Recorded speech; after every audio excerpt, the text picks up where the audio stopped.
International support for the destruction of biblical sites in Israel is booming as the Arab and pro-Palestinian revisionist writers take to erasing the 4,000-year-old Jewish connection to the land of Israel. Stay tuned as always, but do beware that this content is going to infuriate any rational or historically literate listener among you.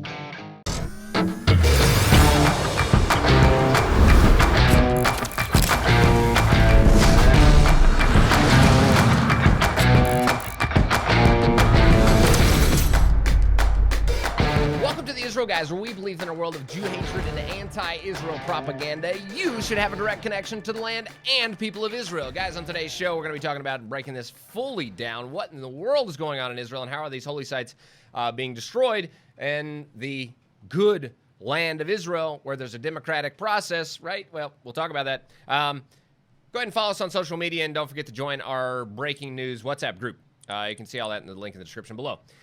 There are 6,000 ancient archaeological sites in Judea and Samaria. We're not talking about Israel as a whole. We're talking about specifically in what the world calls the West Bank. Yeah, that West Bank. We've talked about that before on the show. You're imagining a little like beach shore next, like a bank. That's what we talk about, like something real. It's like a small mental picture, like sandy beaches. No, we're talking about a mountainous region. The world has gone mad in describing what's actually going on here. No, it's not the West Bank. It's Judea and Samaria. You can find it all over your Bibles. And there's 6,000 ancient archaeological sites in that's been found, right? This place has not been, the archaeologists have not been free to roam this area. These are just areas that are found. Guys, there's incredible amounts of archaeology littered all over these mountains of Judea and Samaria. We're talking about 1.4 million acres. That's a pretty big bank, huh? Yeah. Mountainous bank, whatever. Okay. How many of those are actually protected? Because there are some that are protected.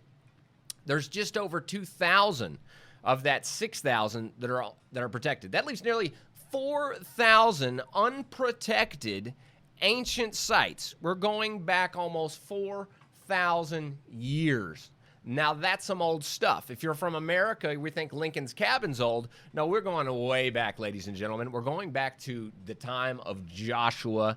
We're going back to the children of Israel coming into Israel. We're going back to times, biblical times, that are very well, let's say, documented in a book called the Bible. But for most of the world, the Bible actually is significant and means something. This newfangled world that we live in, trying to discredit anything written in the Bible, which unfortunately is kind of backed up by the archaeological findings that are here, and that's kind of the point. The world is trying to tell us that these archaeological findings, these 6,000 archaeological things here, should literally be erased. Because why? Why? It doesn't make any sense. Why do you want to erase history? Because it proves the Bible is legit. It happened. The Jewish story actually happened.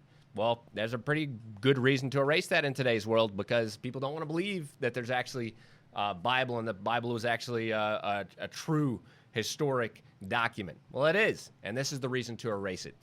Every single one of these 6,000 ancient archaeological places throughout Judea and Samaria point to one fact, and that is the Jewish people were here. They were here nearly 4,000 years ago. And that Jewish presence maintained all the way up, even to 2,000 years ago. When they were exiled, it's right there, embedded into the stones and the ancient archaeology of these places. Jewish. Jewish history is embedded in every bit of it. That's the real reason everybody wants to get rid of it. That's fair enough, right? All right, let's knock it down. Because the Oslo Accord, signed in 1993, gave protection for these sites. This may seem a little bit laborious here, but I want you to know what the Oslo Accord said when they signed it. That's an internationally accepted accord. These are laws for the area of Judea and Samaria. The world accepted this. Israel signed it, as well as the Palestinians, right? They signed on to this. Let's see what it says. You guys all know the backdrop of this. Joshua's altar is just moments away from being destroyed, obliterated. No more for the history books, right? This is the problem. along with dozens of other sites. Stay tuned. We'll talk about that in just a minute on what all the other sites include. Some incredible findings here that are literally on the verge of being absolutely destroyed by those revisionists that these sites cause big problems for, because it says Jews were here all over it. All right. We want to get to the Oslo Accords. The Oslo Accords, as I said, signed in 1993. These were to protect the sites. I'm literally going to read you some snippets from the Oslo Accords that talk about how these holy sites are going to be protected, because Israel was very concerned that if they signed these areas, A, B, C, that was Oslo Accords, if they signed A and B over to the Arabs, that they would lose these holy sites. Now, what happened and how come Israel actually signed on to these? Because there's some things in here that Israel agreed to that made them feel comfortable that they weren't going to lose, that these holy sites were not going to be destroyed. Let's read the first clip here. The Palestinian side, this is literally word for word from the Oslo Accords. Ready? The Palestinian side shall protect and safeguard all archaeological sites, take all measures necessary to protect such sites and to prevent damage to them, and take all precautions and carry out activities, including maintenance and construction activities, which may affect such sites. Safeguard, protect, and safeguard. Yep. So Oslo Accords. Don't worry, Israel. The Palestinians are going to protect and safeguard the holy sites. Don't worry about it. All right, does that happen? Absolutely not. No, they're not happening. They're bulldozing the holy sites. Can't get farther from protect and safeguarding. They're actually the ones that are bulldozing the site. Okay, next, a joint committee of experts from both sides shall be established by the CAC to deal with archaeological issues of common interest. Okay, so we're going to have a committee. Both sides will be represented. It's not just going to be an Arab thing. It's going to have Jewish opinion. There's going to be Jewish interest here, and they're going to be allowed to decide together on what's going to happen with these holy sites. Happening? Nope, not happening. Okay, next one. The Palestinian side shall respect academic freedom and rights in this sphere. Right. Academic rights and freedom, that does not exist in the Arab world, ladies and gentlemen. Not happening, especially not happening here in relation to these sites. Okay, continue. Subject to academic considerations, in accordance with the law, when the Palestinian side grants excavation licenses to archaeologists, researchers, and academics, it shall do so without discrimination. Not happening. Once again, this is all laws written in the Oslo Accords, signed and sealed by Israel and the so-called Palestinians, right? They're not keeping any of these things. These is what they were mandated by the Oslo Accords to keep. Let's continue. Each side undertakes upon itself to respect sites in the West Bank and in the Gaza Strip, which are regarded as holy or which hold archaeological value. Respect the sites. Guys, I could list you a billion sites here. Well, not to over-exaggerate, 6,000 sites which have received threats of vandalization and actually utter destruction by the Palestinians themselves. That's not respect for the sites. Joseph's tomb, you all know, is ransacked at least once or twice a year. Now, that's not respect. The Palestinian Authority is not protecting holy sites that date back thousands and thousands of years and that prove the Jewish relation, the Jewish connection to this area of Israel. There's a reason why they're destroying it. It's political. They want to erase any Jewish connection to this land. So are they respecting the sites? Absolutely not. Again. All right, we'll continue. Each side undertakes upon itself. We talked about that. Each side shall have the right to raise issues relating to those sites before the joint committee, which will consider the issue raised and reach an agreement upon such issue. We've mentioned the joint committee several times, and the Oslo Accords were signed upon the idea that there was going to be a joint committee. First and foremost, ladies and gentlemen, that never happened. There's never been a joint committee that decided on what's going to happen to holy sites. Remember, 6,000 holy sites, archaeological sites, which, if you go to actually look into it, there's actually no Muslim sites because that's not old. They haven't been here that long. So you're not going to go back thousands of years and find Muslim sites. Maybe that's offensive. But if you do a little bit of history, there was no Muslims around. Islam wasn't a thing back then. We're talking about way before any of that ever came around. So Joint Committee, never formed. Cooperation. Cooperation. What cooperation? There's never been cooperation between the Israeli Antiquities and the Palestinian Authority. So all of this is absolutely a facade, and the PA, the Palestinian Authority, continues to systematically erase all signs of at least, well, let's just date what we know for sure, things that are found around here, 3,400 years of Jewish ancient sites. You get that? Let me say that again. The PA continues to systematically erase all signs of the 3,400-year-old Jewish connection to this area. Yes, that's what's happening right now. Hey guys, we'll be right back. But first, our friends at Blessed by Israel ship the beautiful products of small businesses and families from Israel's heartland to people all around the world.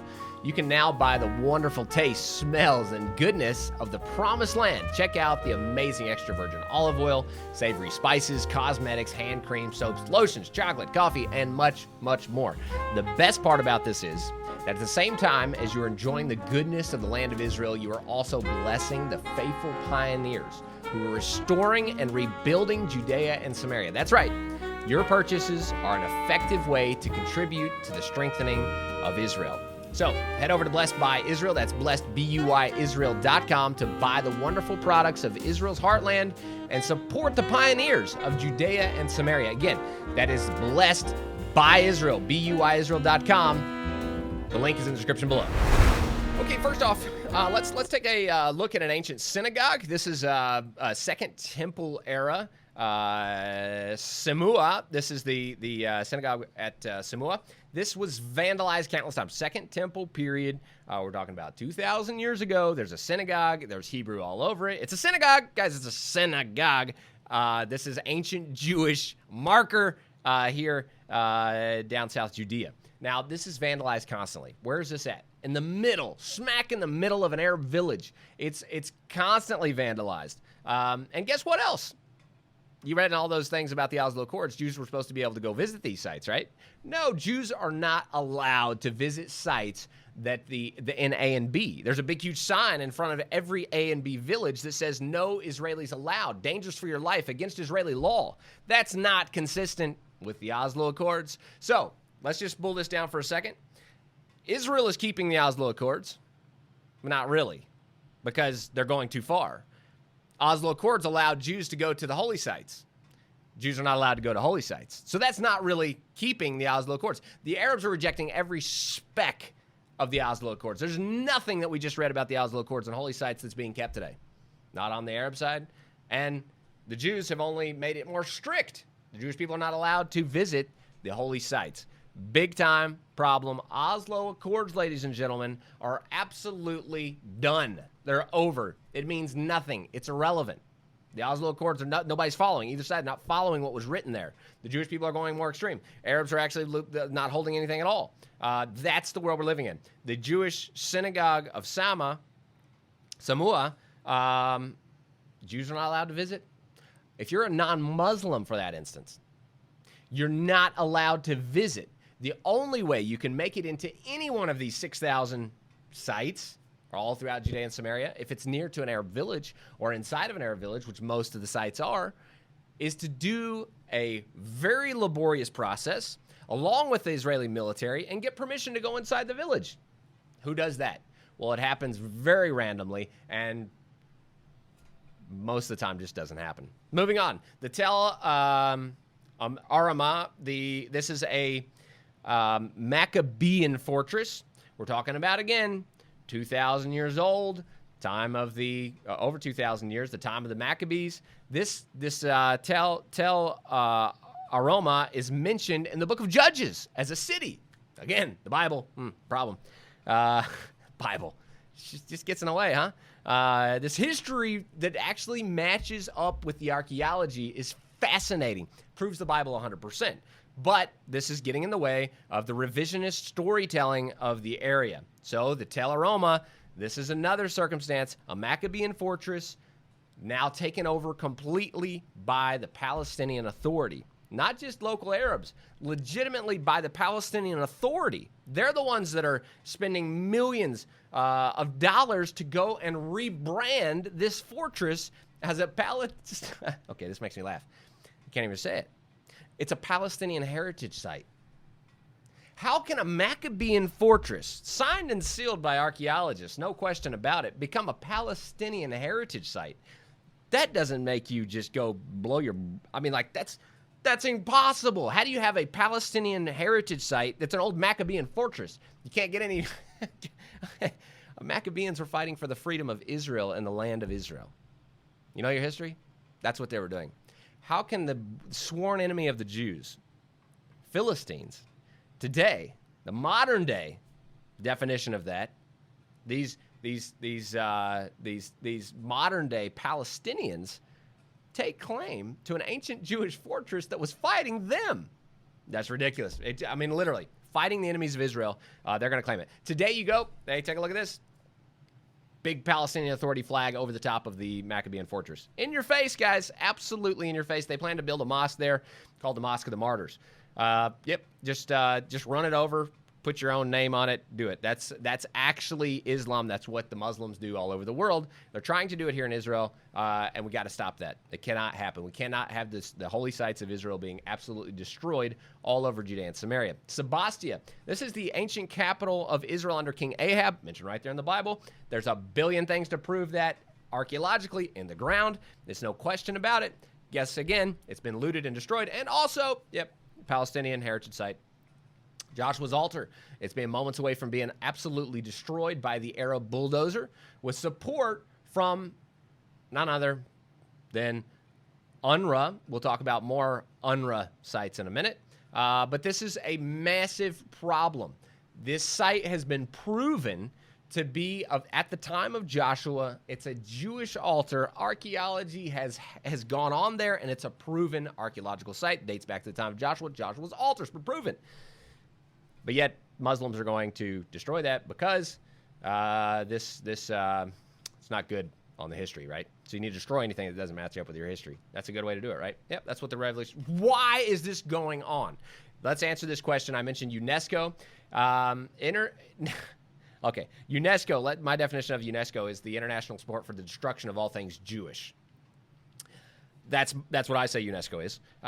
I'm going to go to the homepage of UNESCO and say what they say on their website, and then we're going to talk about what's actually going down here. UNESCO's homepage. Heritage is our legacy from the past, what we live with today and what we pass on to future generations. Our culture and natural heritage are both irreplaceable sources of life and inspiration.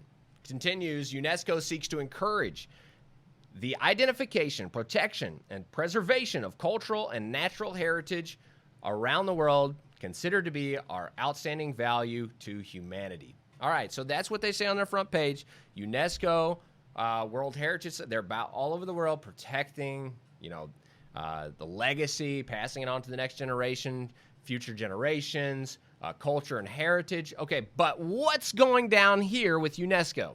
UNESCO says no to any Jewish connection to the Temple Mount and to Hebron. Guys, you got to be absolutely completely historically illiterate to say that no Jews have any connection to the Temple Mount and no Jews have connection to Hebron, and fully embrace a Palestinian Authority destruction of anything Jewish in Judea and Samaria, and creating places like Jericho to be a Palestinian heritage site. Literally, that's what they're voting on right now. They want to create Jericho. Who knows? Guys, if you don't know anything in the world, people know Joshua fought the Battle of Jericho. Jericho, the remnants, the old city of Jericho are still there today, and the UNESCO is deciding to make that a Palestinian heritage site. Yep, that's what they're voting on right now.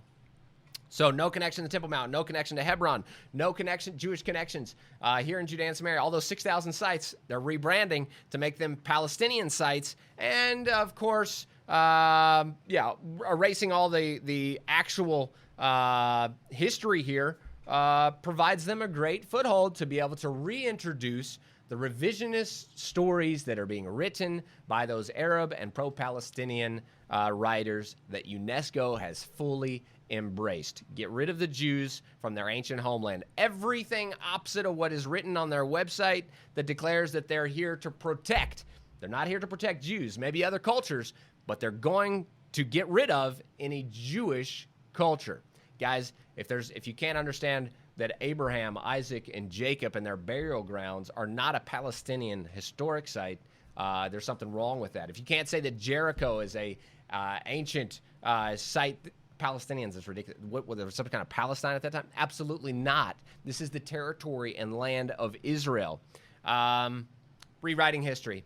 On the Palestinian UNESCO tentative list, we have, I'll just give you a few names here. These are areas that they have on their list to create as Palestinian heritage sites.